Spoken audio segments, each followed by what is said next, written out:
Well, welcome back to Walk with the Doc. And anybody enjoy last month's event? Right, we didn't have one. That's right. It was our first snow out since we started the program. It was very treacherous all week here, so it's our first cancellation. For those people, again, that are here for the first time, as a quick reminder, Walk with the Doc is a national nonprofit. And the whole mission of the program from way back by the original founder was to be able to walk with the patients. Dr. Seb Geer from Ohio had mentioned that he and his office staff would walk with patients to get them jump-started, to get a program going, to meet new friends, but also there's many chapters around the globe. Today we're going to hear from Steve White, who is a member of our Doylestown health community. He's going to talk about the benefits, health benefits to walking for adults. Get a chance to introduce Steve White. He's familiar to most of you that have been here throughout the months. Steve's Director of Safety and Security at Doylestown Health. He's been an active person his whole life, not only for fun and recreation and competitive sports, but also through his life in military life and in law enforcement. And at his age now, being a very sensitive topic here, still being competitive in marathons, triathletes, and duathlons as well. So Steve has a lot to share with us today about his experience. Good afternoon. I've been here for about 5 years as the Director of Security, but before that, for 38 years, I was with the Doylestown Township Police Department, the last 25 as the Chief of Police. And quite honestly, we were talking, Dr. Comezzo and I were talking about exercising, and you know, one of the careers that rarely exercise are law enforcement officers. And that's really bad, and you need to be able to be in shape. So when our Board of Supervisors came to us back in '92, two of our officers were hurt because they were overweight. They suggested that we join the Y or some place like that, and that they would pay for the membership. So they looked at me, and even then some of the younger officers looked at me as being an older athlete, and I think they wanted to help me to my office. And but I got involved at the Y here, and I've been a member for 25 years. But I started running 5K races, and then that evolved into other running events, 10K marathons, and in 2003, a friend of mine started a class at the Y. I couldn't swim. I grew up in Philadelphia, and she started a class for doing triathlons. And I thought she was from outer space when she suggested that I would do it. But I have one of my friends here, that the one reporter that's here, that we do triathlons together and duathlons, which is run, bike, run. But it's very enjoyable. I mean, the real reason why you want to do it is you get caught up in the energy of the event, and it's very important that as you get older, and you can see by my gray hair that I'm older, I'm 67 years old, that you have something that you can target. And if you could do a walking or running event every couple of weeks, or you do something, you get out and you get to enjoy the atmosphere that's out here. And it's very important to have that, because to have a goal. It doesn't mean after 38 years when I retired from the Doylestown Township Police Department that was the end of my life, that I wasn't going to do anything. Of course, I didn't necessarily think I was going to have the adventure that I've had for the last 5 years as the Director of Security at Doylestown Hospital, and how active it is. But it is very important to energize yourself by being involved with like-minded people that are involved with exercise, with positive thinking.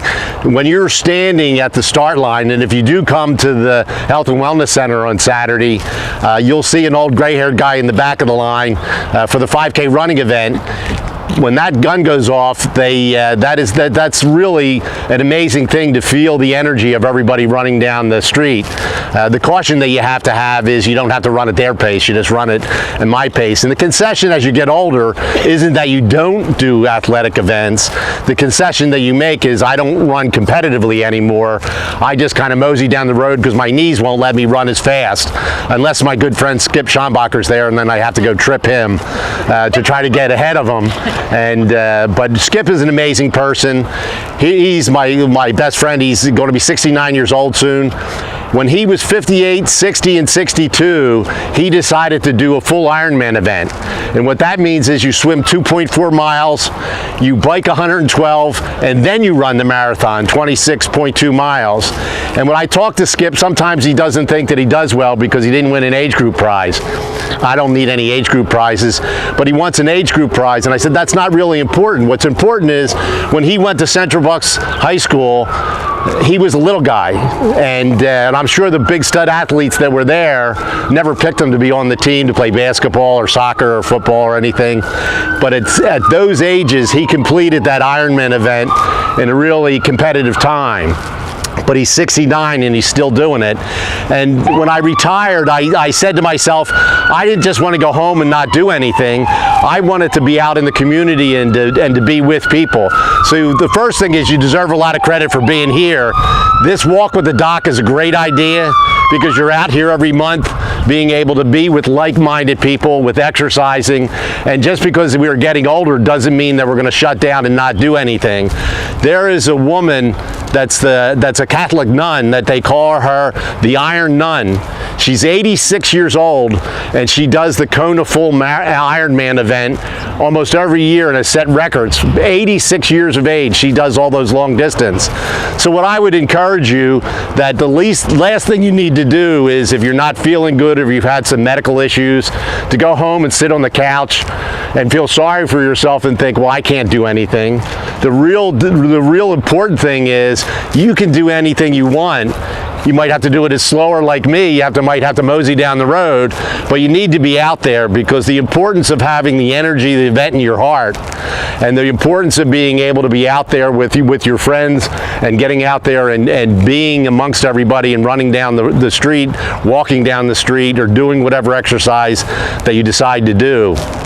That means you're always going to challenge yourself and you're not going to ever give up. And the most important thing to be is be positive, be aggressive, to say that I'm not going to go home and sit on the couch. Those people that want to go home and sit on the couch, that's very unfortunate that they would decide to do that. But you know, some of my younger officers, they come into the hospital in the emergency department, and I swear they look at me like they want to help me into my rocking chair. And but I pick on them because I tell them, well, I'll see them at the next 5K. And although I only run a slow 33-minute 5K, I can beat most of them because they don't exercise. But be important to yourself and make sure that you exercise and enjoy the energy of the event. I really appreciate you having me here because it's important to know, as Dr. Comezzo says, older athletes would probably make a good presentation. I did identify his car, and we do have red boots that we put on there for insulting older athletes, but well, let's vote on it. Should I boot his car? Oh, okay, I won't, you know. But thank you very much. Any questions? All right, have a great walk. I'll still be in the cart. That means if somebody needs to ride a little bit at the end, I'll be there to help you ride. But you know, congratulations for being here and thanks for inviting me.